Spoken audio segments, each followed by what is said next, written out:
அல்லாஹ் நம்மள்ட்ட என்னத்தை எதிர்பார்க்கிறான் தெரியுமா? அதிகமா நாம வணங்குறதோ இல்ல அதிகமா வணக்க வழிபாடுகளை நம்மளுடைய வாழ்க்கையில ஏற்படுத்திக் கொள்றதோ இதெல்லாம் அல்லாஹ்ட்ட பெருசு இல்ல. இந்த வணக்க வழிபாடுகள் எல்லாம் முனாஃபிக்குகள் கூட செய்வாங்க. நம்ம தொழுகிறோம் பாத்தீங்களா, இந்த தொழுகை நம்மளை விட முனாஃபிக்கு ரொம்ப அழகா தொழுவான். நபிகள் நாயகம் ஸல்லல்லாஹு அலைஹி வஸல்லம் அவர்கள் சொல்லி காட்டுறாங்க, மறுமை நாள்ல 3 சாரார்கள் விசாரிக்கப்படுவார்கள். ஒருத்தவர் யாரு?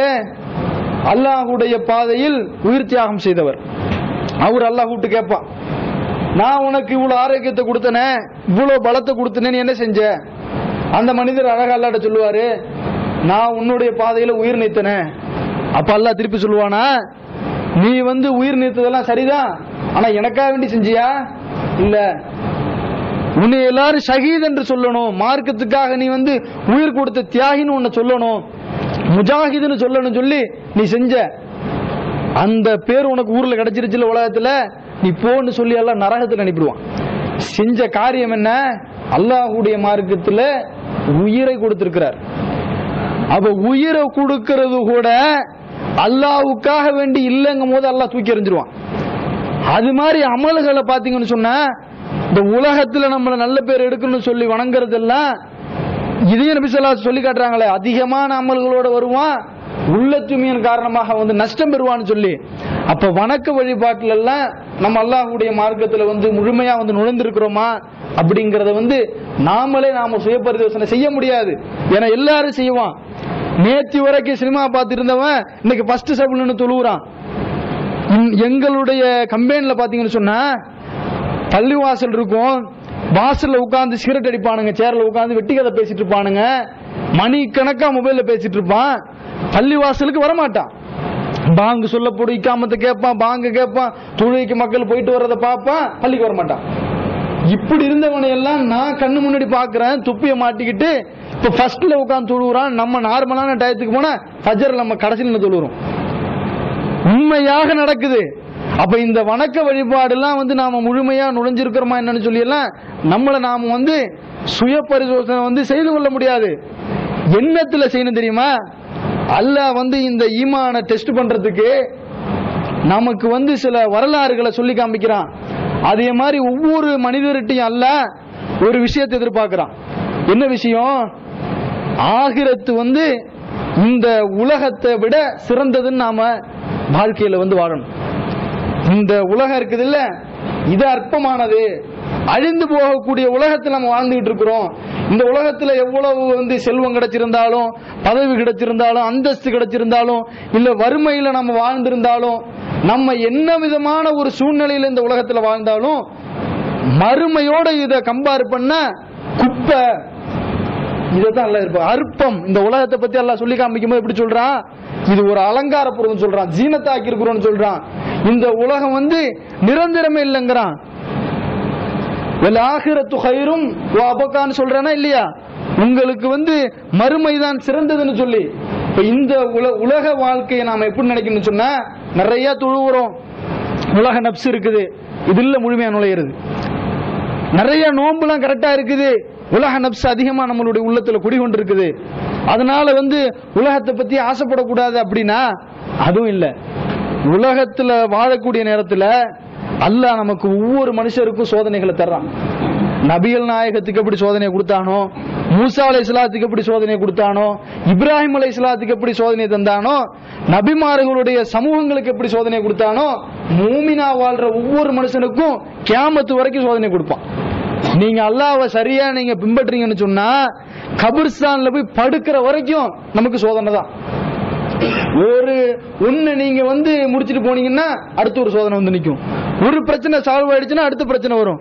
ஏதாவது உங்க வாழ்க்கையில சோதனை ஏற்படுத்தி கொண்டே இருப்பா. அந்த நேரத்தில் நாம என்ன செய்யணும் சொன்னா, மறுமையை மறந்துடக்கூடாது, மறுமை என்ன செஞ்சிடக்கூடாது, பின்தள்ளிடக்கூடாது. இந்த விஷயம் யாருகிட்ட இருக்குன்னு நல்லா பாக்குறான். இந்த ஈமான பத்தி நாம சொன்னோம், ஈமான் நமக்கு கிடைச்சிடுச்சு. இந்த ஈமான பின்பற்றும் போது நாம நினைச்சுக்கிறோம் நாம முஸ்லிம், நாம ஒரு மூமினா இருக்கிறோம், அல்லாஹ் நம்மள அல்ஹம்துலில்லாஹ் நல்ல இடத்துல தான் வச்சிருக்கிறான், நல்ல மார்க்கத்துல தான் வச்சிருக்கிறான், நம்ம நல்ல முறையில் தான் இருக்கிறோம்னு சொல்லி நாம மனசுக்குள்ள ஒரு சந்தோஷம் இருக்கு, அல்ஹம்துலில்லாஹ். அதே நேரத்தில் இந்த ஈமான் சரியா இருக்கான்னு சொல்லி அல்லாஹ் ரப்பல் ஆலமீன் என்ன செய்யறான்னா ஒரு பெண்மணியை நமக்கு வரலாறு பூர்வமாக உதாரணம் காட்டி சொல்றான். இதையும் நம்ம பல பயான்கள் என்ன செஞ்சிருக்கிறோம், கேட்டு இருக்கிறோம், சொல்லி இருக்கிறோம். யார் அவங்க? மூசா அலைஹிஸ்ஸலாத்துடைய காலத்தில் வாழ்ந்த ஃபிரௌனுடைய மனைவி. இந்த ஈமான் வெளிப்படுறது, அவர்கள் எப்படி இஸ்லாத்துல ஒரு நிமிஷத்துல எப்படி உள்ள முழுமையாக நுழைந்தார்கள். நாம் இன்னைக்கு அப்படி நுழையல. நாம் எப்படி இருக்கிறோம்? வணக்கத்தில் நுழைஞ்சா தியாகத்தில் இல்ல, வணக்கத்தில் இருந்தா பொருளாதாரத்தில் இல்ல, பொருளாதாரத்தில் கரெக்டா இருந்தா கொள்கையில் இல்ல, இப்படி இருக்கிறோம் பாருங்க. அது மாதிரி சோதனைகள் வந்தா நமக்கு ஊர் பெருசா தெரியுது. இந்த தௌஹீதை இன்னைக்கு பாத்தீங்கன்னு சொன்னா அல்லாஹ்வுடைய கிருபையால உலகத்துல எல்லா இடத்திலும் பிரச்சாரம் செய்யறதுக்கு அல்லாஹ் வச்சிருக்கான். துபாயில பிரச்சாரம் நடக்குது, ஷார்ஜால நடக்குது, சவுதியில் நடக்குது, சிங்கப்பூர்ல நடக்குது, பிரான்ஸ்ல நடக்குது, மலேசியாவுல, இப்படி எங்க பார்த்தாலும் இந்த ஏகத்துவ சிந்தனை உள்ளவர்கள், தமிழ் பேசக்கூடியவர்கள் எல்லாம் ஏகத்துவத்தை எடுத்து சொல்ற அளவுக்கு அல்லாஹ் வளர்த்திருக்கிறான். இந்த காலகட்டத்தில் கூட நமக்கு இன்னுமா தெரியுது, இன்னும் நம்ம கண்ணு முன்னாடி ஊர்ல இன்னும் குருட்டுத்தனமா இருக்கிறானே, இன்னும் மதகப்பு கட்டி அழுகுறானே, விடமாட்டானே, பெரும்பாலான மெஜாரிட்டியை மதகுக்காரன் தானே இருக்குது. அந்த தொழுகை சிஸ்டம் இந்த இதை விட்டு போக மாட்டுதே. நம்ம கவலை இல்லை.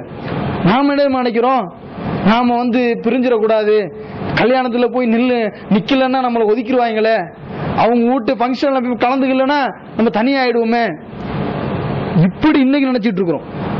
அப்ப நம்ம சரியா உள்ளக்க இருக்கிறோமா? உள்ளக்க கிடையாது. அல்லாஹ் மூமினா இருக்கிறதுக்கு ஒரு உதாரணத்தை சொல்லி காமிக்கிறான். சூரத் 66வது அத்தியாயத்துல சொல்றான், வலரபல்லாஹு மஸலன் இல்லதீன ஆமனு இம்ராஅத் ஃபிரௌன். ஈமான் கொண்ட இந்த மூமின்களுக்கு ஒரு முன் உதாரணம் இருக்குது. யாருக்கிட்ட இருக்குது? இம்ராஅத் ஃபிரௌன், ஃபிரௌனுடைய மனைவியினிடத்துல, ஆசியா அலைஹிஸ்ஸலாம் அவர்களிடத்துல. என்னத்துக்கு உதாரணம் தெரியுமா? இஸ்லாத்தை அவங்க ஏற்றுக்கொள்றாங்க.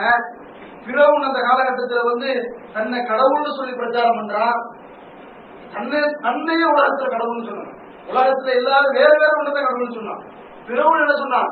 தன்னை கடவுள்னு சொன்னான். அவனுக்கு மனைவியா இருக்கக்கூடியவங்க மூசா அலைஹிஸ்ஸலாம் சொல்லக்கூடிய இந்த லா இலாஹ இல்லல்லாஹ் அந்த பெண்மணி எல்லாம் உதாரணமாக காட்டுறான். எதுக்கு உதாரணமாக காட்டுறான்? இது காலும் அவர்கள் அல்லாஹ்விடத்தில் பிரார்த்தனை செய்தார்கள். இது காலத்து ரப்பிமனில் இன்தக பைத்தன் பில்ஜன்னா, ஒரு மாளிகை இருக்கு. ஃபிரௌன்ட்ட மாளிகையில் இருக்கிறாங்க அவங்க. அது இன்னைக்கு இருக்கிற மாதிரி டெமோக்ரஸில இருக்கிற ஒரு பிரசிடென்ட் கிடையாது. அவன் ஃபிரௌன் எப்படிப்பட்டவன்? சர்வாதிகாரி, என்ன வேணாலும் செய்வான், யார வேணாலும் என்ன வேணாலும் செய்யலாம், கேள்வி கேட்கறதுக்கு ஒரு ஆளும் கிடையாது. அப்படிப்பட்ட ஒரு கொடூரக்காரனுக்கு மனைவியா இருக்கிறாங்க. அரண்மனையில இஷ்டம் போல நாமெல்லாம் இன்னைக்கு ஒண்ணு தேடிக்கிட்டு இருக்கிறோம், வீடு கட்டுறதுக்கு ஓடிக்கிட்டு இருக்கிறோம். அவங்களுக்கு எல்லாம் கைக்கு அப்படியே முன்னாடி, கண்ணுக்கு முன்னாடி. அந்த வாழ்க்கையில இருக்கிறவங்க இந்த இஸ்லாத்தை ஏத்துக்கிட்டா இந்த மாளிகை போகும்னு தெரியும். உடனே அதாட்ட கேட்கிறாங்க, இது காலத்துல இந்த சொன்னா உனச்சினி மின் பிறவுன் அமைதி, இந்த பிறவுடைய இந்த கொடுமைகளை விட்டு என்ன பாதுகாத்துக்க, இனத்தம் இருந்தாலும் இந்த அநியாயக்கார கும்பல்களிடமிருந்தும் நீ என்ன பாதுகாத்துக்கன்னு சொல்லி அல்லாஹ்விடத்தில் அவர்கள் பிரார்த்தனை செய்யறாங்க. இது மாதிரி நாம இருக்கோமான்னு அல்லாஹ் நம்ம நினைச்சோம். அவர்கள் மாதிரி இருக்கிறது. நமக்கு இன்னைக்கு அவ்வளவு தூரம் எல்லாம் போல. இந்த லா இலாஹ இல்லல்லாஹ் முஹம்மது ரசூலுல்லாஹ்வை ஏற்றுக்கொள்வதற்கு நமக்கு இந்திய அரசாங்கம் கேட்கல. எப்படி கேட்கல? இந்திய குடிமகனாக இருந்தா கூட இடையில கேட்டான். இந்த பாபர் மசூதியுடைய தீர்ப்பு வரும்பொழுது அந்த எஸ்எஸ்யூ கான் அப்படின்னு சொல்றவங்க கூட தீர்ப்புல சொல்லியிருக்கா, நீங்க மெஜாரிட்டியான சமுதாயத்தினோடு வாழ்றதுனால அவர்களை நீங்க அனுசரிச்சுதான் போகணும் அப்படிங்கிற மாதிரி. அப்ப இந்த மாதிரி சொன்ன போது நம்ம எதிர்ப்பு தெரிவிக்கிறோம். இப்படி இந்திய அரசாங்கம் சொல்லுன்னு வச்சுக்குவோம். நீங்க இந்தியாவில் இருக்கிற நீங்க எல்லாம் இப்ப கூட ஒருத்தர் சொன்னாங்க, ஆந்திராவில பைபிள் எல்லாருமே செய்யுமா படிக்கணும்னு சொன்னாங்க. அப்ப இந்த மாதிரிலாம் சொல்றான். இப்படி ஒரு சோதனை நமக்கு கொடுத்தா எத்தனை பேர் நிற்போம்? இந்தியாவில இருந்தா நீ இந்துரா அப்படின்னு நமக்கு சொல்றான்.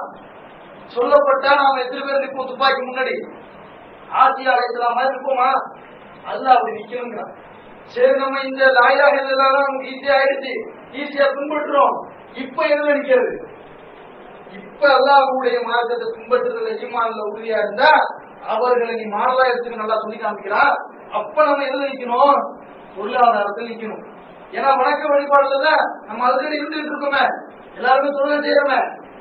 இப்ப எல்லாம் நிக்கணும், பொருளாதாரத்தில் நிக்கணும், உலக ஆசைகள்ல நிக்கணும், பதவிகள்ல நிக்கணும், ஊர் ஒற்றுமைகள்ல நிக்கணும், சொந்தக்காரத்தை நிக்கணும், தனிமைப்படுத்தும் போது நிக்கணும். நமக்கு பிரச்சனை மேல பிரச்சனை வரும்போது ஏகத்துவவாதினா இப்படிதான்டா இருப்பான்னு சொல்லி வாழ்ந்து காட்டணும். நம்ம ஒருத்தன் தான் இருந்து மூத்தா போனா அதெல்லாம் இல்ல, நம்ம கொள்கைவாதியா இருந்தோம் அப்படின்னு.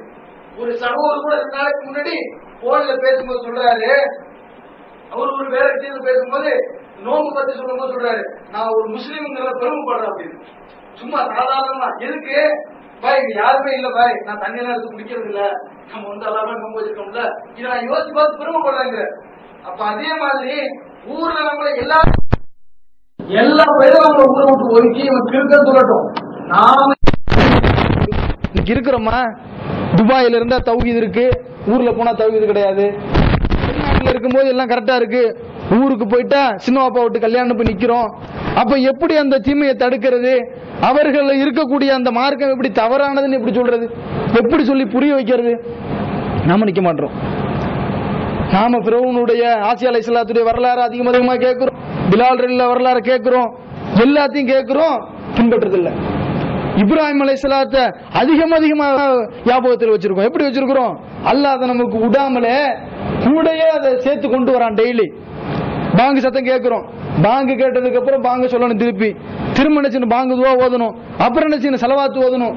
செலவாத்து ஓதும் போது இப்ராஹிம் அலைஹிஸ்ஸலாத்தை ஞாபகப்படுத்தணும். நீ வந்து இப்ராஹிமுக்கு எப்படி அருள் செஞ்சியோ அது மாதிரி எங்க நபிக்கு அருள் செய்யணும்.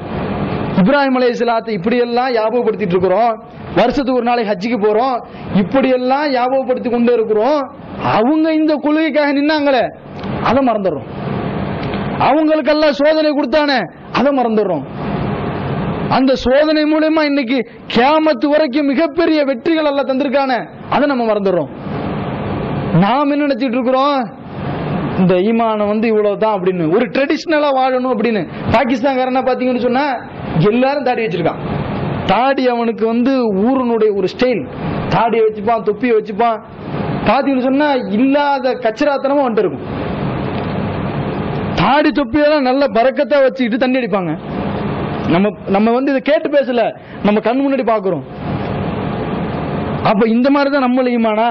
அப்ப நாம வந்து நம்மளுடைய ஈமான் வந்து எதுல வெளிப்படும் சொன்னா, உலகத்துல நான் சொன்ன மாதிரி மறுமைன்னு வரும்போது உலகத்தை நீ சிம்பிளா நினைக்கிறியா? ஃபிரௌனுடைய மனைவி எப்படி இந்த உலகத்தை அளவு பண்ணினார்களோ அந்த மாதிரி நீ நினைக்கிறியா? அது நம்மளுடைய வாழ்க்கையில வரணும். அவங்க எப்படி நினைச்சாங்க? அரண்மனையில் தான் இருக்கிறோம், ஆனா மூத்தாயிட்ட அது போயிடுமே, அல்லாஹ் வச்சிருக்கிறது போவாதே, அப்படி அவங்க நினைச்சாங்க. அந்த மாடல் நபிகள் நாயகம் ஸல்லல்லாஹு அலைஹி வஸல்லம் அவர்கள் உருவாக்கிய சமுதாயத்திட்ட இருந்துச்சு, பிலால் ரலியல்லாஹு இருந்துச்சு, அத்தனை சஹாபாக்கள்ட்ட இருந்துச்சு. என்ன செஞ்சாலும் எப்படிப்பட்ட குடும்பம்லாம், சாதாரண குடும்பம் இல்லாம செஞ்சாங்க. ஹப்பாப் ரலியல்லாஹு அவர்களை முதுகுல வந்து பழுக்க காய்ச்சி இரும்பால் சூடு போட்டாங்களா இல்லையா? போட்டாங்க. சூடு மாத்தி சொன்னாங்களா? ஏதாவது மாறிக்கொண்டாங்களா? தன்னை மறுமை ஸ்தானத்துல ஈட்டியால் குத்தப்பட்ட சுமையா ரலியல்லாஹு அவர்கள் கொஞ்சம் மாறிக்கிட்டாங்களா? மாறலையே. அதுலயே இருந்து கொள்கைக்காக வேண்டி இறந்தார்களே. இன்னைக்கு நம்மளை வந்து தௌஹீது பேசுறோம், கல்யாணத்துல போயிடுது, வரதட்சணை வாங்கிடுறோம், நல்ல இடமா பார்த்து செட் பண்ணிக்கிறது, கல்யாணத்தை சொல்றது இல்ல. அது மாதிரி பாத்தீங்கன்னா இன்னைக்கு நம்ம மாநாடுலாம் போட்ட உடனே நம்ம மனசுல ஒரு எண்ணம் வந்துருச்சு, தௌஹீதெல்லாம் நல்லா வளர்ந்துருச்சுன்னு. அல்ஹம்துலில்லாஹ் வளர்ந்துருக்கு. இன்னமும் இந்த குராஃபத் இருக்கதான் செய்யுது. நாகூர்ல கும்ப குறைஞ்சிருக்குதா? தர்காக்களை தமிழகத்துல எங்கேயாவது இழுத்து சாத்திருக்கோமா?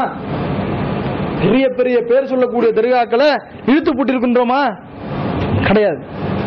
அப்ப நாம என்ன செய்யணும் சொன்னா, சஹாபாக்கள்கிட்ட இருந்த அந்த உறுதியில கொஞ்சமாச்சும் பாடம் பெறணும். தௌஹீதுல வந்து நின்னு மரணிக்கிறதுக்கு ஆசைப்படணும். எவனுமே வர வேண்டாம், நம்ம ஒரு ஆளா இருப்போம். எல்லாரும் நம்மள ஊரை விட்டு ஒதுக்கிட்டு போட்டு எதுக்கு வேண்டி ஒதுக்குறாங்க? எவ்வளவு நாளைக்கு ஒதுக்கிடுவான்? மௌத்தா போற வரைக்கும் ஒதுக்குவான். மௌத்தா போயிட்டா நமக்கு அதுக்கப்புறம் என்ன? அல்லாஹ்வுடைய தூதர் அல்லாஹ் சொர்க்கத்தை சொல்லி காமிக்கிறதா சொல்லி காட்டுறாங்க ஒரு செய்தியை. இப்ப நல்லா ஞாபகப்படுத்தி வச்சுக்கிடுங்க. அல்லாஹ் சொல்றானா, என்னுடைய அடியார்களுக்காக நான் சொர்க்கத்தை தயார் பண்ணிருக்கிறேன். அந்த சொர்க்கத்தை எப்படி